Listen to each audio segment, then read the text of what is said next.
कराची के इलाके गार्डन में रेंजर्स और एसआईयू ने भत्ताखोरों के खिलाफ कार्रवाई की है। इस दौरान फायरिंग के तबादले में 2 मुल्जिमान हलाक हो गए। हलाक मुल्जिमान की शनाख्त का अमल जारी है।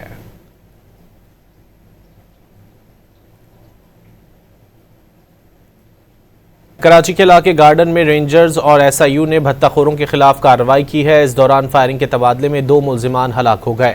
हलाक मुल्जिमान की शनाख्त का अमल जारी है।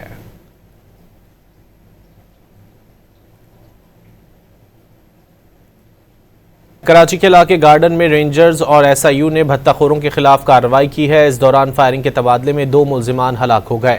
हलाक मुल्जिमान की शनाख्त का अमल जारी है।